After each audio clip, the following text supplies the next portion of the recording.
Thanks for checking out the weekly sermon from Church of the Resurrection. I pray that God will use this message to speak to you and help you grow in your faith journey. If you're in the KC area, I'd like to invite you to join us next week at one of our services, or join us in live worship online at core.org/worship. Church of the Resurrection is one church in multiple locations. To learn more about the service times in our ministries, please visit core.org.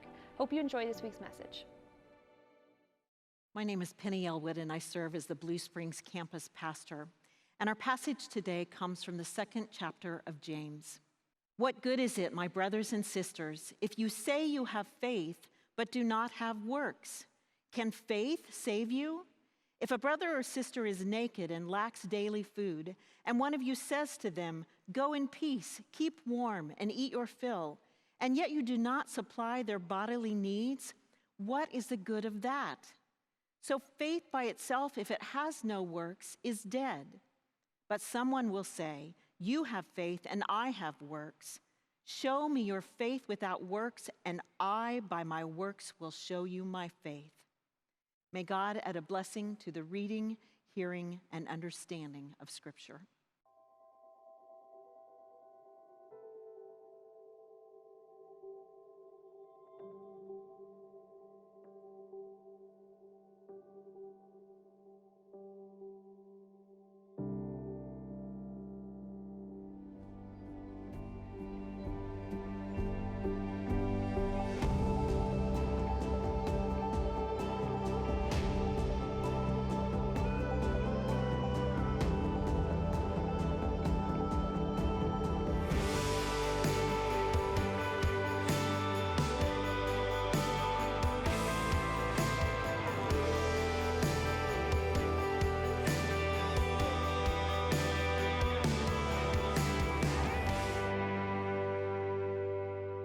Once again, I want to thank you for joining us in worship today. It means a lot to us that you're here. Because you're here, our hope is that you're going to have a meaningful experience of God. And one of the things that we also hope is that you would become connected here, that we could connect with you as we seek to build community together. And so if you have a moment, I want to invite you just to go to core.org/here, register your attendance, let us know that you're here so that we can continue to build community together. We are in the middle of a series of sermons where we've been focusing on a resilient faith, largely because the past 4 months have been like none other that we have faced in recent memory. I think about the last 4 months, and it's been characterized by this global pandemic that has changed our reality. I think about the 4 months worth of economic turmoil we've been experiencing. I think about the rising numbers of surging unemployment. I think about the numbers of businesses that have been lost, lives that have been impacted, people who have seen their houses go into foreclosure, who have lost their ability to rent apartments. We've seen total upheaval, and it's been troublesome. It's been anxiety producing. It's a season of adversity, of obstacle, of pain, of suffering. And it's not just because of the global pandemic. We talked about last week the variety of factors that are impacting us, racial injustice, the steaming up, heating up political scene. We've seen all sorts of things influencing this season of adversity, so much so that we wanted to talk about a resilient faith, what it means to be resilient in this season. As I've been thinking about, one of the things that has made this season particularly hard is that we've endured all of this relatively in isolation. Our quarantine started 4 months ago, and we've been living since then in relative isolation, sheltering in place or limiting our social interaction, and it's almost become too much for us. I know it's become too much for us because we've seen, starting Memorial Day, these glimpses of crowds of people risking their life and risking other people's lives and exposure by simply having this desire to gather together. Memorial Day weekend is when we began to see those gatherings emerge, crowded scenes at different lakes across the country. Those have continued to kind of manifest themselves in crowded bars or nightclubs, or you can remember the scene at the concert in the Hamptons. There's all these illustrations of people yearning to get back together, to be in community with each other because we just can't take being alone.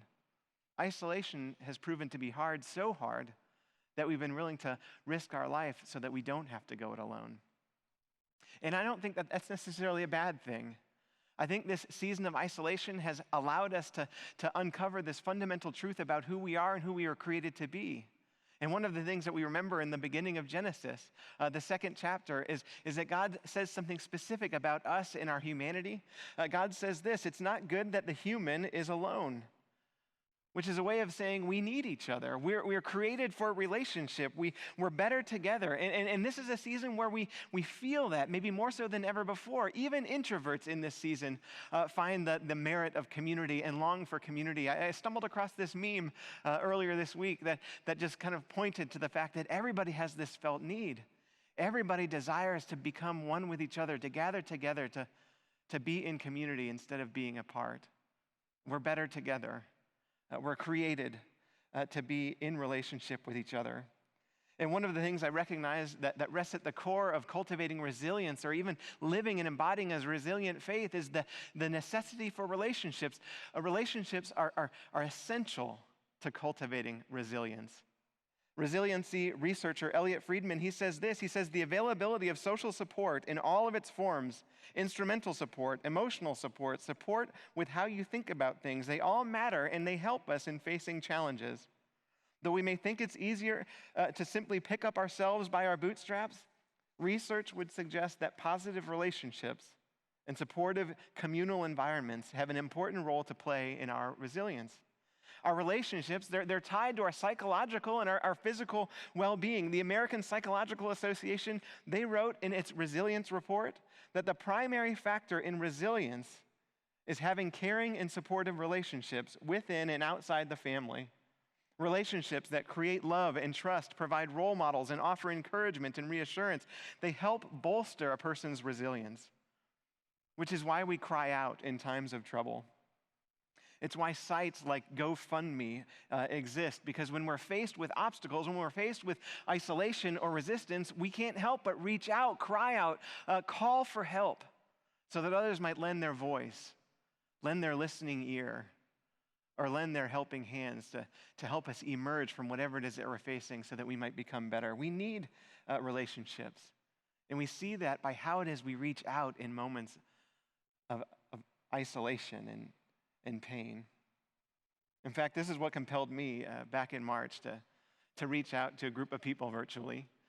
When we were approaching our first 30 days of quarantine, my life was upside down, not simply because of quarantine. My life was upside down because my wife, Wendy, had just delivered our baby girl. What was worse is that I was dealing with a newborn infant, but I also had my 5-year-old in the house, unable to go to school, to be with his friends. He was sheltered up in place with us, and so here I was, unable to go to Sunday worship in physical location. I wasn't able to have my same regular routines, and I was trying to learn brand new ones, a whole new normal. And we were all living in the same four walls. I was finding myself suffocating with the people I love the most. I needed help. I needed someone to listen. I needed someone I could reach out to. And so I did just that. I decided to reach out to anybody who had ears to hear or who had eyes to read emails. And I tried to form a Thursday night Zoom call that would be a Thursday night men's Bible study, because I longed to be in conversation with other men to help me through this season. And so I reached out, not knowing who would answer. And to be honest, it didn't matter who answered. I just wanted to be in community. And what I found is that a whole bunch of people wanted to do the same thing. So Thursday nights at 9 o'clock, we began to meet with regularity over Zoom. And we just started to share of our experience and of our life together. And as we were reclaiming community in that kind of way, building relationships, we began to zero in on this season behind the mask, or this season of isolation, this season that we're facing right now. And one person in the group asked a question: what would happen if we begin to look at this season in a different kind of way? What if we began to treat this season where we're isolated from one another as a season for actually investing in building better relationships? What if we began to build and focus on the relationships that we have so that we might become better husbands or better dads or better friends or co-workers, colleagues, or neighbors? What if we focused all of our attention in this season on building better relationships, so that we might look back at this time and consider it to be the best time of our life because of the relationships that we built? And this whole group was listening to this man share this vision. And as we were listening, we were compelled, and we thought, this is exactly what we need to be doing. This gives us purpose. This gives us meaning. This gives us a pathway out of the season that we're in into this place where we can become better. And then somebody said, well, isn't that exactly what Jesus teaches us and commands us to do? And then we began thinking, well, that's exactly right.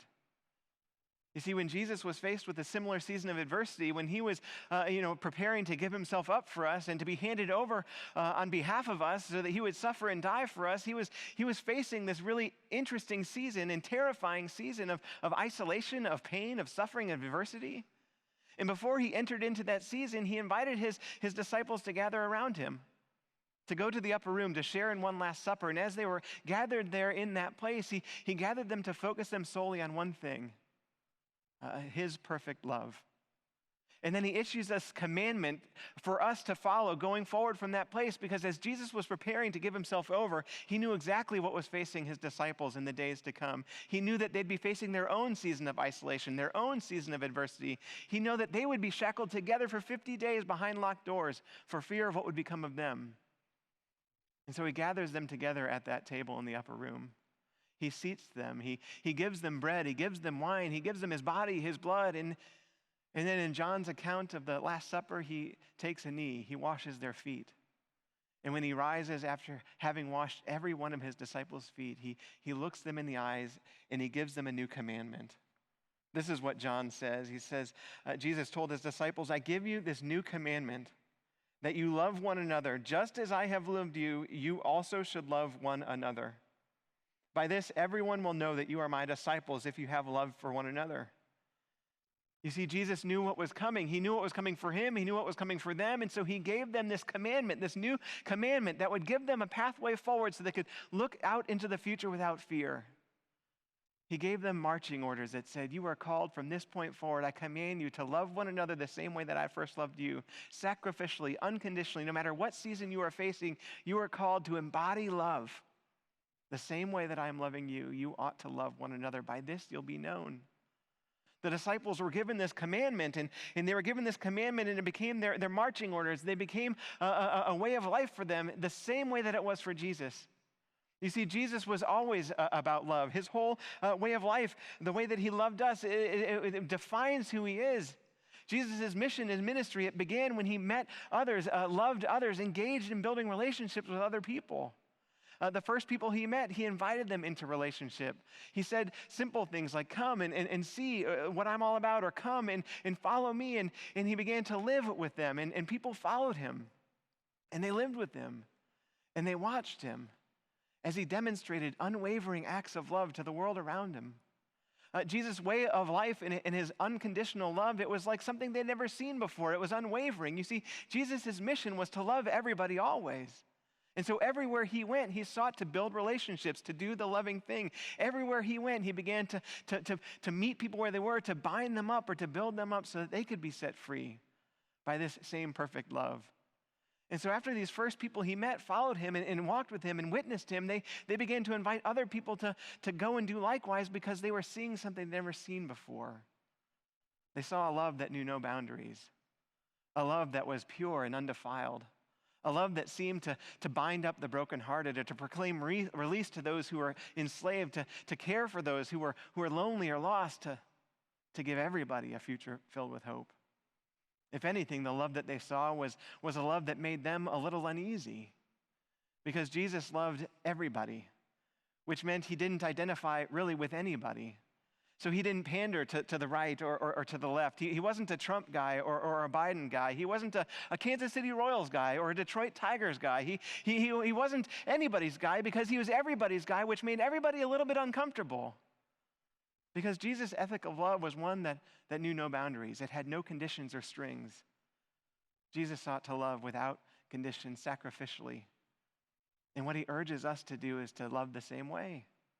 He commands us to do that, to be bold and courageous in how it is that we seek to build relationships. And he commands us this very love ethic in that moment of uncertainty as we were facing our own season of isolation, which means building better relationships, loving other people, learning what it means to love one another, helps us to become better, even in those moments of adversity or trial.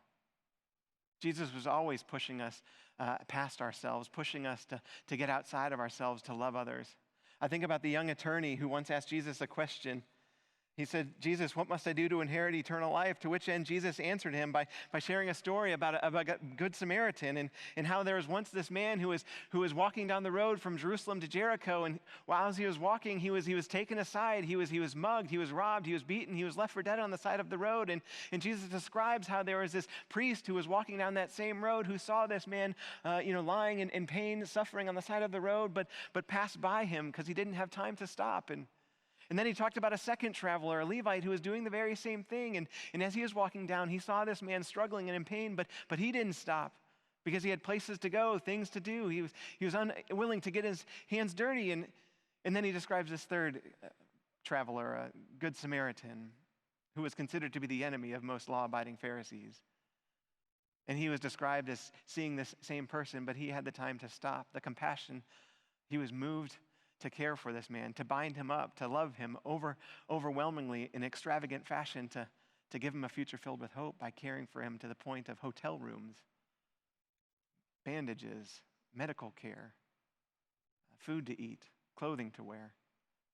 He was extravagant in his love. And Jesus looks at the young attorney who asked him this question and says, which one of these loved his neighbor?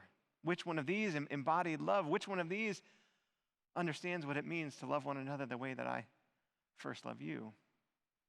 To which end the young attorney could only answer the Samaritan. You see, Jesus' life and love, it constantly pushes us outside of ourselves to press on in uncomfortable ways to endure loving acts sacrificially toward other people as our pathway forward. The Apostle Paul, he urged the early church that was facing trial and enduring affliction the same kind of way that Jesus led his disciples. The 12th chapter of Romans, Paul urges that church and he instructs them saying this. He says, love from the center of who you are and don't fake it. Be good friends who love deeply. Practice playing second fiddle. Don't quit in hard times. Pray all the harder. Help the needy. Be inventive in hospitality. Bless your enemies and no cursing under your breath. Laugh with your happy friends when they are happy. Share tears when they are down. Get along with each other. Don't be stuck up. Make friends with nobodies. And don't be the great somebody. Paul was urging this early church as people seeking to cultivate resilient faith that we must understand that we're called to engage the world around us in loving relationship. We're commanded to live and to love like Jesus, unconditionally and sacrificially. Jesus didn't conform to the world, but he was transformed by this unwavering devotion to love everybody always. And he longed for us to do the very same thing. In the Sermon on the Mount, Jesus, he concludes his sermon by saying this very directly. He says, now I don't want you just to hear these words, I want you to be doers of these words. And that's what today's text is all about. James, the brother of Jesus, he was urging the Jerusalem church in the very same way. He said this, don't merely listen to the word and so deceive yourselves, but do what it says. Anyone who listens to the word but does not do what it says is like someone who looks at his face in the mirror and after having looked at himself goes away and immediately forgets what he looks like. He's saying don't just listen to these words, hear these words, you need to do them. And if you don't, then what you're doing is you're just looking at yourself in the mirror and then you're forgetting it the moment that you walk away. He wants us to practice our faith, not just profess our faith. One might wonder why Jesus or James or anyone would have to be so plain spoken in describing how it is that we ought to live our faith. Except that if you're anything like me, we struggle with this. We struggle with consistency. You see, there's something deep inside of us that leads us to presume that knowing the right truth or having the right information or the right position is enough. It's like if we know it, that's just enough. And what we don't recognize is that there's a gap between profession and performance. And that was true back then for Jesus and for James, just as I think it's true now. In James, what you're going to read is James urging and pointing this out to this early church. He says, look, to sit in an assembly of worship in the name of Jesus and then to scorn the very poor whom Jesus loved is to confuse correct liturgy with authentic faith.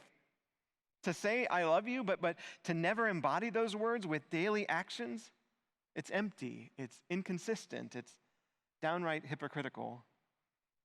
For James, faith, it needs to be demonstrated in our action. For James and for me, our love, it needs to be practiced, not professed. Don't simply listen to Jesus, James says, but consider him to be so important that you'll actually do the things that Jesus says, or more appropriately, that you'll do the things that he does. As we continue reading in the second chapter of James, James writes this: "What good is it, my brothers and sisters, if you say you have faith but do not have works? Can faith save you? If a brother or sister is naked and lacks daily food, and one of you says to them, 'Go in peace, keep warm and eat your fill,' and yet you do not supply their bodily needs, what is the good of that?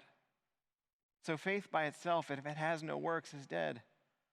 But someone will say, 'You have faith and I have works. Show me your faith without works, and I by my works will show you my faith.'" James, he's pushing the earliest believers to understand that our faith is more than a set of beliefs. Our love, it needs to be practiced, not just professed. Jesus is literally the Word that became flesh. And what more importantly, Jesus longs for us to understand is that this new commandment, this pathway forward, requires that we embody love. And in so doing, we can build relationships and cultivate a resilient life in the face of adversity, but a resilient faith that transcends all seasons of life in a strong and sure, certain hope of Jesus and his love. "If you believe in me, then you'll do what I do," Jesus said. It says, "The one who believes in me will also do the works that I do, and in fact will do greater works than these, because I am going to the Father." Time and time again, Jesus said, if you believe in me, then you'll do what I do. And then when you do those things, my love and my power, my presence, it will become evident through your life and how you live it. If you want to cultivate resilience, Jesus says, then love like me. If you want to experience the life that really is life, then you're going to do the things that I do. You're going to build better relationships so that when you look back on the times and the stages and the moments of your life when you endured adverse scenarios or seasons of adversity, you're going to find that you became stronger through them because of the relationships you formed during them. This is a season for building relationships.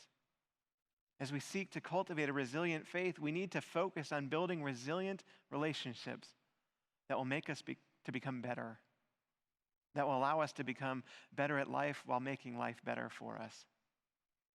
So how is it that we can cultivate better relationships or become better partners or coworkers or neighbors or friends or parents? And so I've been thinking about that in kind of bite-sized ways, and I've come up with some practical ways that we can focus on building better relationships during this season of adversity. And the first thing I would invite you to consider doing is to choose love daily. One of the things that we have to recognize about Jesus' love for us is that it's active, it's embodied, it requires something that we have to go and do. It's not something that we simply speak. And so we need to choose to do the loving thing daily in the hopes of building better relationships, whether it's as parents or spouses or friends or coworkers. The first thing that we need to do is to choose love daily. Every morning when we wake up, I want to suggest that you think about ways that you can do one act of love. One way that you can bless somebody. If you're married, then this is one thing that you can do to bless your spouse. If you're a parent, this is one thing that you can do to bless your children. If you're a coworker, a colleague, if you're single, your friends, your neighbors, anybody in your universe, I want you to wake up every morning and think, what is one thing I can do to bless somebody today?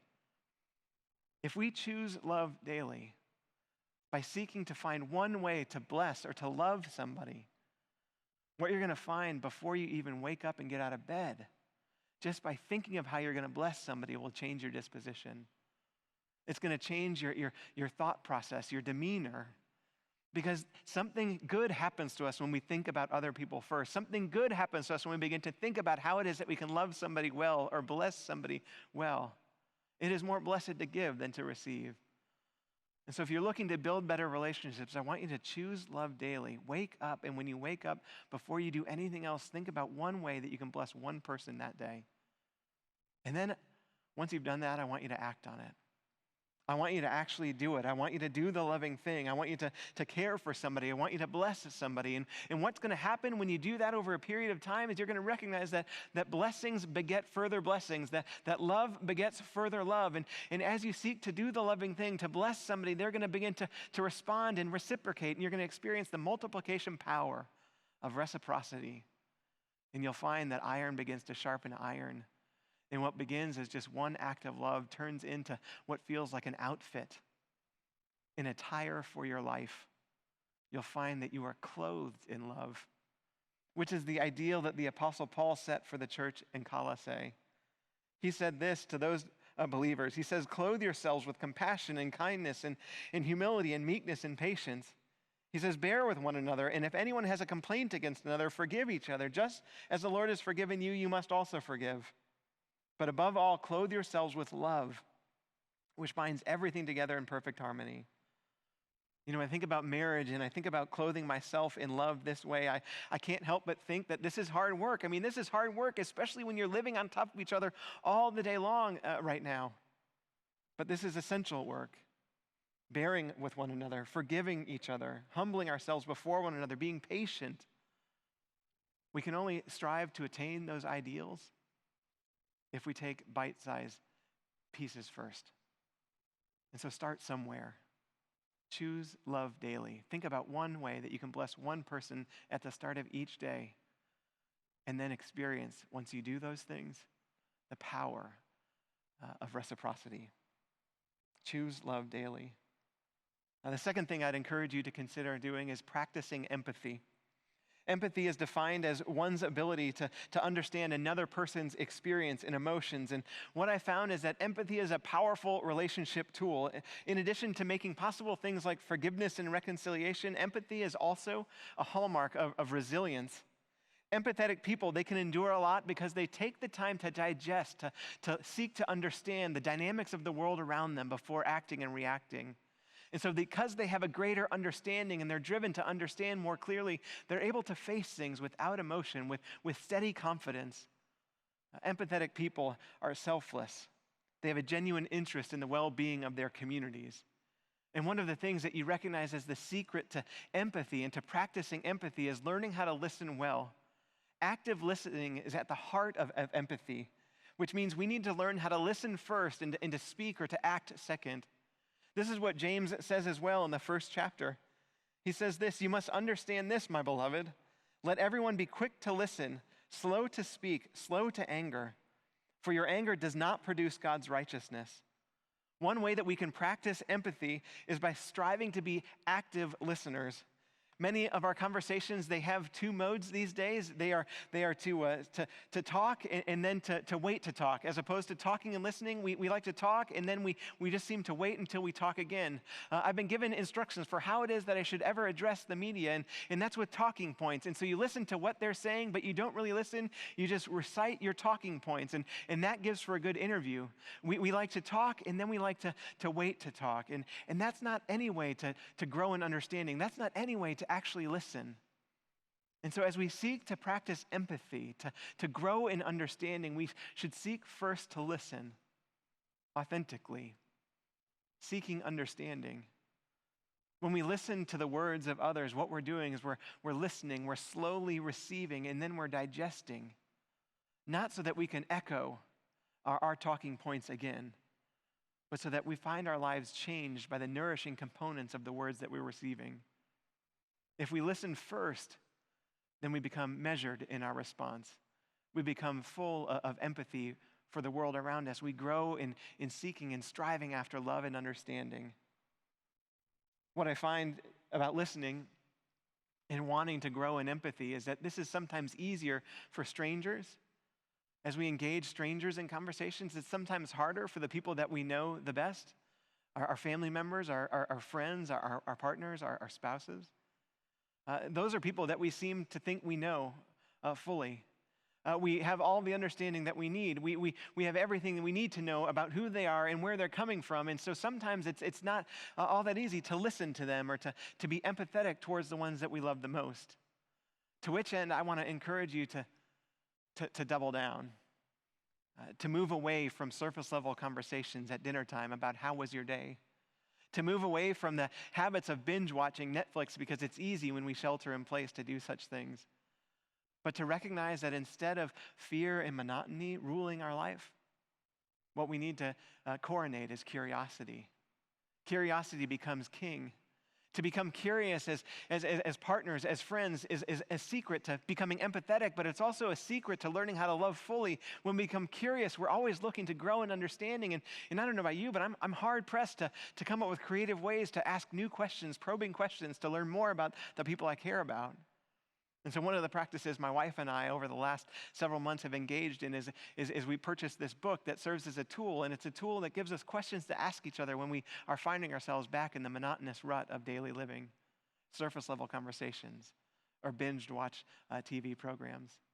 And so we find ourselves once a day to turn to each other, to open that book, to ask a question that was generated by somebody else so that we can learn something brand new that we've never known before about each other.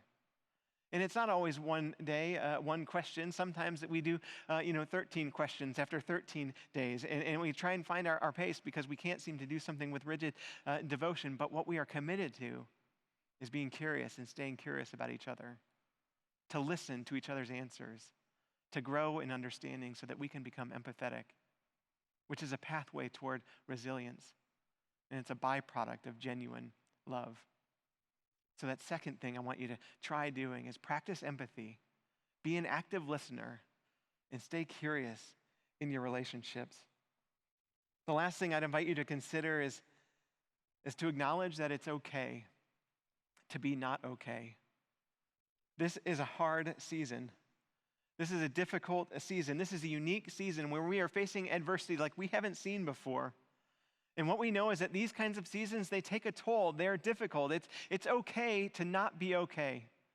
This week I was reading research about natural disasters and the toll that it takes on our relationships and on our lives and our resiliency. And natural disasters like this pandemic, they highlight our strengths in our relationships, but they also expose our problems or our deficits. In the Journal of Family Psychology, they published a study that looked at couples after Hurricane Hugo in 1989. They found that more couples filed for divorce than usual after that trauma.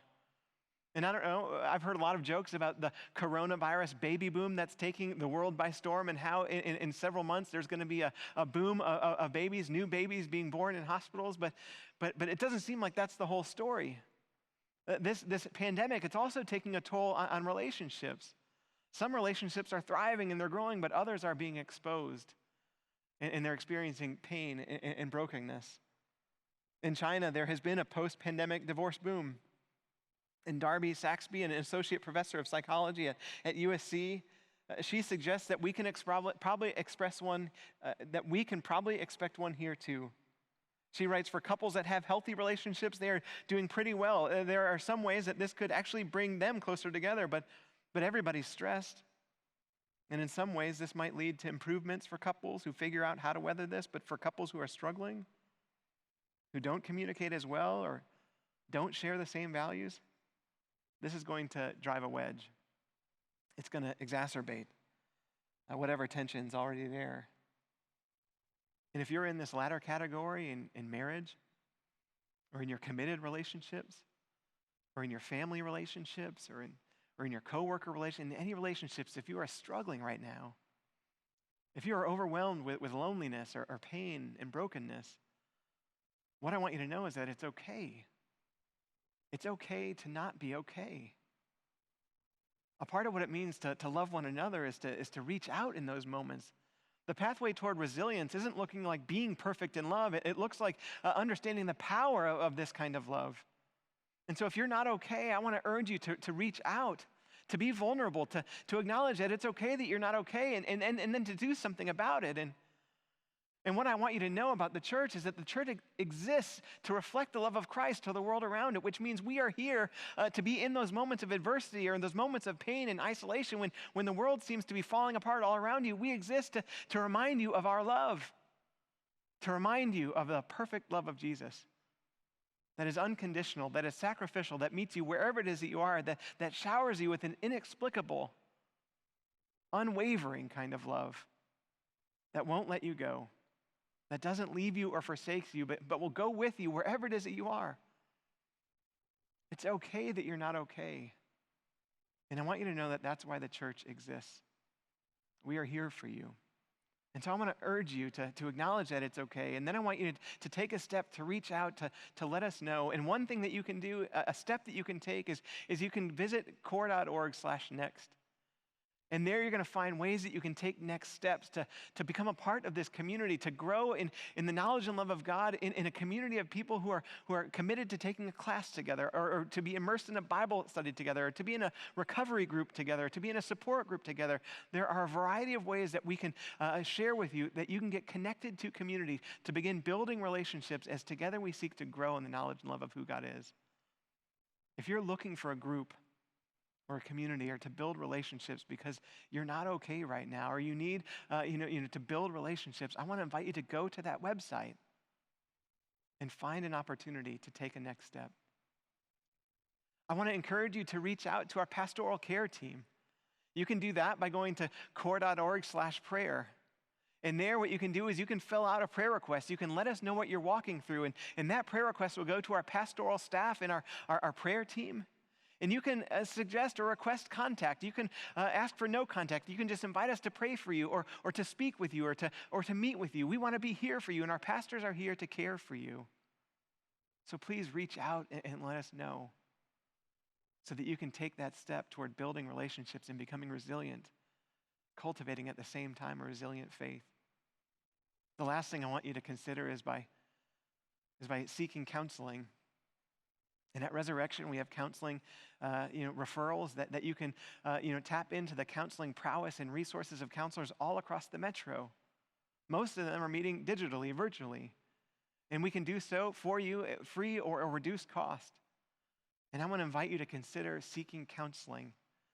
This is a great way to begin to share safely with somebody what it is that you're walking through or going through. You need to know that it's okay to not be okay. And our church exists to meet you, to never leave you or forsake you, and to go with you in these moments so that you might be immersed in God's everlasting arms and his never-ending love. You see, because moments before Jesus gave himself up for us, when his world was turned upside down, he knew that we'd be facing a similar experience in our life. And as he gathered us around that upper room, around that table, he gives us his sacrificial life and his love. He offers us bread and wine, a body and blood, and he says, "This is mine for you freely. So take and eat, take and receive this love." And then he urges us, knowing that we would need help carrying forward in his image. He commands us to love one another the same way.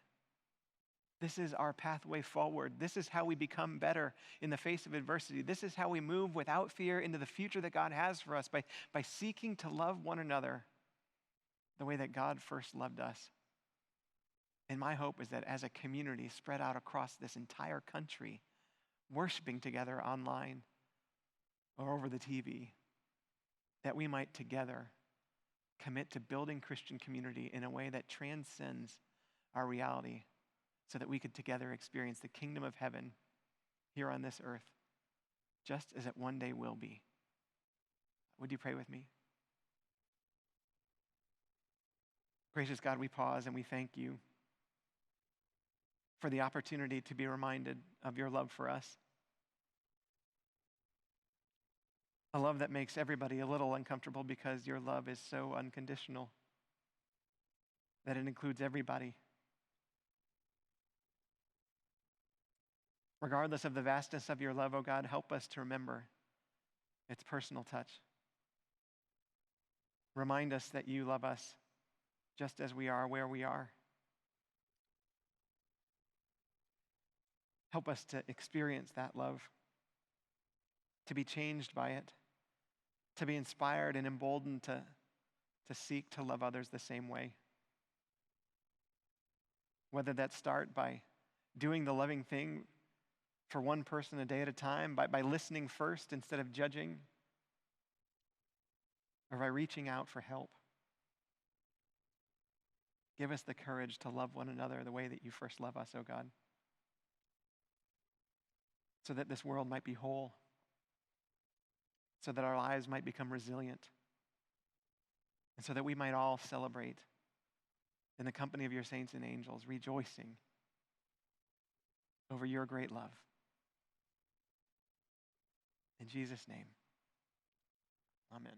Thank you for watching this week's sermon. We'd love for you to join us again online or live in worship. To learn more about Church of the Resurrection, please visit core.org. Have a great week.